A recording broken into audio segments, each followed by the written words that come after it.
Between 1880 and 1912, American newspapers were not fringe publications.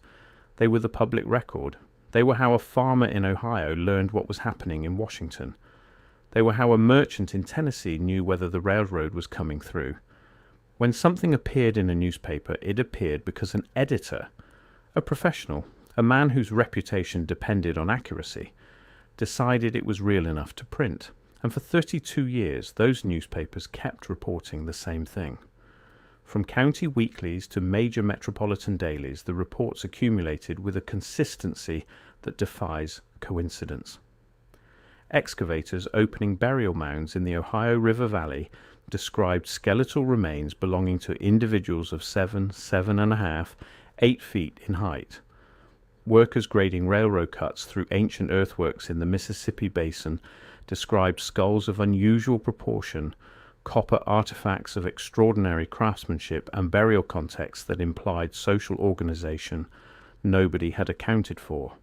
Farmers in Indiana, surveyors in West Virginia, county historians in Georgia, and university-affiliated archaeologists in Illinois all filed reports describing the same anomaly, using similar language, arriving at similar confusion about what they had found.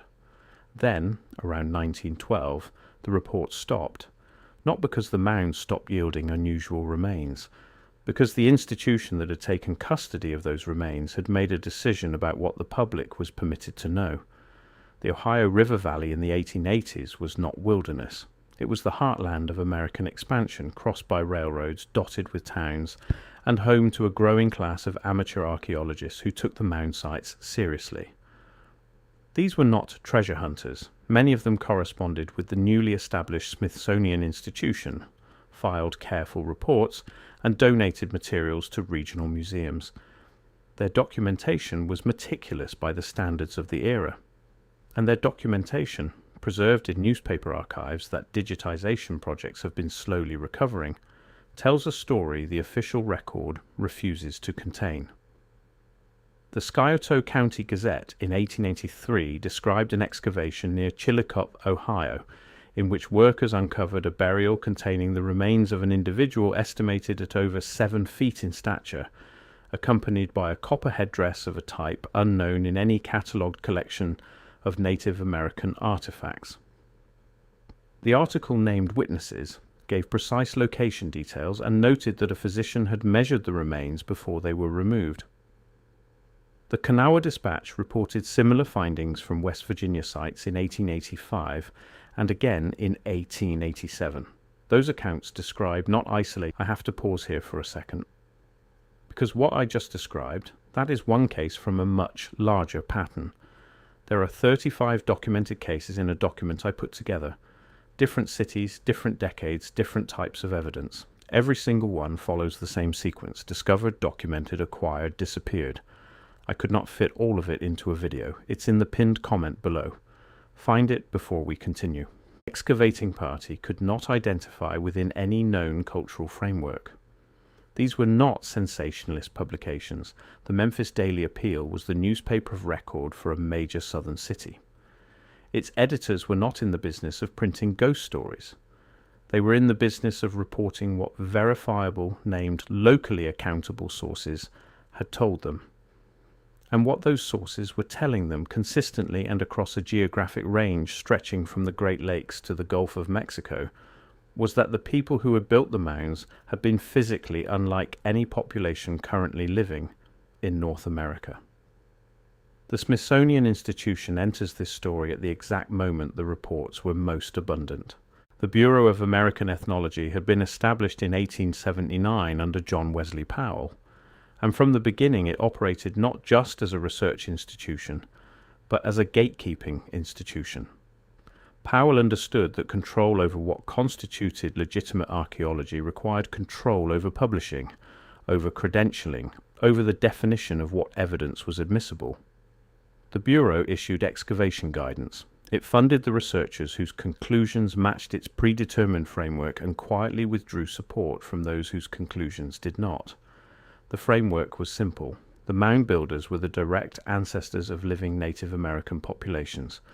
There was no vanished civilization. There was no lost race. Anyone who reported otherwise was either incompetent or dishonest, and the Bureau's considerable institutional authority would be deployed to say so loudly enough that the professional consequences were clear. Cyrus Thomas was the man Powell assigned to make this case definitively. His 1894 report on the mound explorations ran to nearly 800 pages and concluded that the question was settled. The mounds had been built by Native Americans. Everything else was romantic mythology. What the Thomas report did not do was address the anomalies.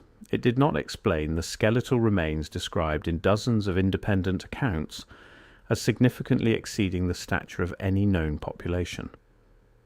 It did not explain the artifacts of copper, mica, and obsidian that implied trade networks no accepted model of pre-contact North American culture could account for. It did not explain the accounts of unusual cranial morphology described. Before I go further, that document in the pinned comment.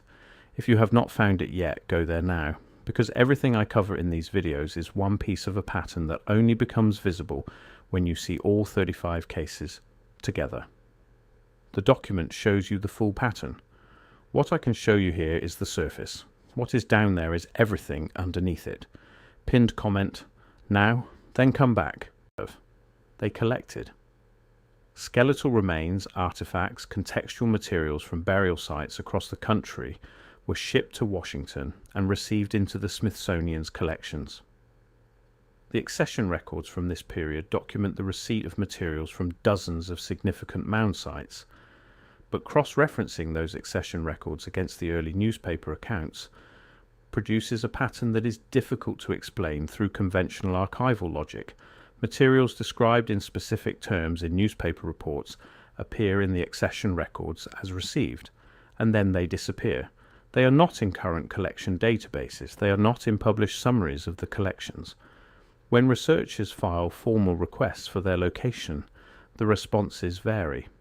Some materials were reportedly lost in institutional transfers. Some were deaccessioned under procedures that were not comprehensively documented. Some simply have no record of what became of them after the initial accession entry. The pattern of what is missing is not random. It clusters around the anomalous. The ordinary materials, the pottery, the textile fragments, the bone tools that fit within the accepted framework, these survived. The materials that created problems for the Powell doctrine, the oversized skeletal remains, the artifacts without cultural attribution, the craniological specimens that did not match any living population. These are the ones the records cannot locate. This is not a conspiracy theory, it is an archival observation.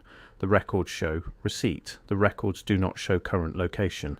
The gap between those two facts is a factual gap in the documentary record of a major national institution. It demands an explanation, and the explanation that has been offered does not account for why the losses cluster so precisely around the materials that contradicted the official narrative. The Tartaria framework gives this pattern a coherent interpretation. The civilization modern researchers identify as Tartaria was not regional. It was global. Its evidence appears on every inhabited continent in the form of architectural language that crosses cultural boundaries that were supposedly impermeable in energetic infrastructure described by 19th century observers as ornamental but measurable today as functional, in skeletal remains and physical evidence of a population that built at scales and with methods the accepted developmental timeline cannot accommodate.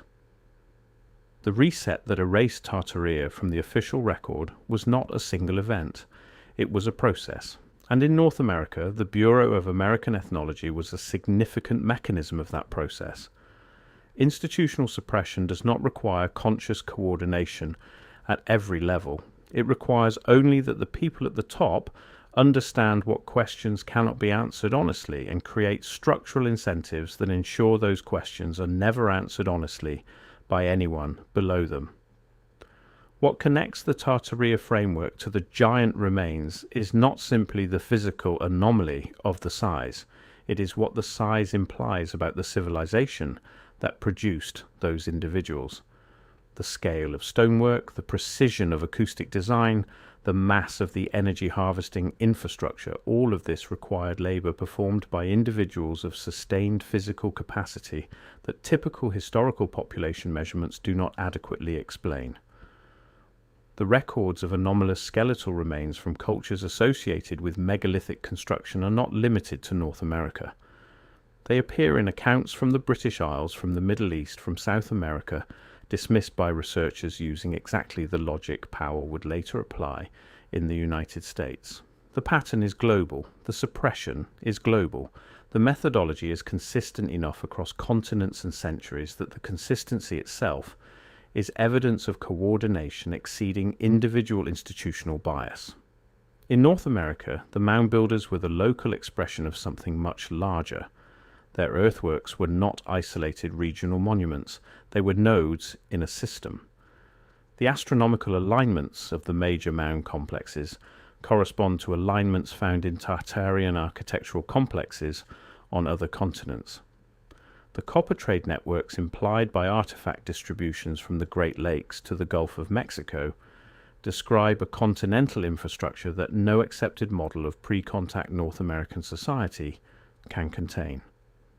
The construction of Cahokia, a city at its peak larger than contemporary London, required organizational capacity that conventional archaeology still struggles to explain. The newspaper archive is the key to understanding how complete the erasure was intended to be. Newspapers were not supposed to survive as well as they have. The transition to microfilm preserved many records that would otherwise have decayed. The more recent transition to digital scanning has made those records searchable in ways that were not possible a generation ago. Researchers who have spent time in these archives have assembled collections of accounts that, read together, constitute a body of primary source documentation too extensive and too geographically distributed to be dismissed as isolated misreporting. The accounts share specific features that argue against fabrication. They name witnesses, they give precise measurements, they describe institutional responses that are themselves documentable. Correspondence with the Smithsonian, visits from bureau representatives, the removal of materials to Washington. The before and after structure of these accounts, where a local discovery is described in detail and then a federal representative arrives and the materials leave and the story ends, appears in enough independent accounts to constitute a pattern with only one credible explanation. Something was being found, something was being taken, and the taking was systematic enough that the institution doing it had developed a consistent protocol for ensuring that what was found in the field did not survive into the public record. After 1912, the reports became rare, not because the mounds had stopped yielding anomalous materials, but because the apparatus of suppression had achieved sufficient coverage that the pipeline from excavation to newspaper was no longer functioning. Bureau protocols required that significant finds be reported to Washington before being reported publicly. Researchers whose professional standing depended on Smithsonian affiliation understood what reporting anomalous findings would cost them. Local newspapers, which in the 1880s had printed accounts based on first-hand witness testimony, had by the 1910s developed deference to scientific authority that made editors reluctant to publish what the Smithsonian said was not there. The archive closes, the reports stop, the official narrative settles into the form it has held for over a century, and the materials that would have required a different narrative now sit in accession records that show receipt and nowhere show destination. What Tartaria research is doing with this evidence is not reconstructing a mythology. It is following the documentary record to the place the documentary record was designed to prevent anyone from reaching. The newspaper accounts are primary sources. The accession records are primary sources. The gap between them is a primary source. What fills that gap is not speculation. It is the conclusion that the available evidence taken seriously and followed honestly has always supported. The bones were found, they were reported, they were taken, and the institution that took them has never been required to account for where they went. That accounting has not happened yet, but the newspapers are still there, the records are still there, and the pattern they describe, read together across 32 years of consistent, geographically distributed, independently corroborated primary source documentation, is not the pattern of a myth. It is the pattern of a truth that someone needed to become invisible, and almost succeeded in making so. The archive is the wound in the official record, and it has not closed.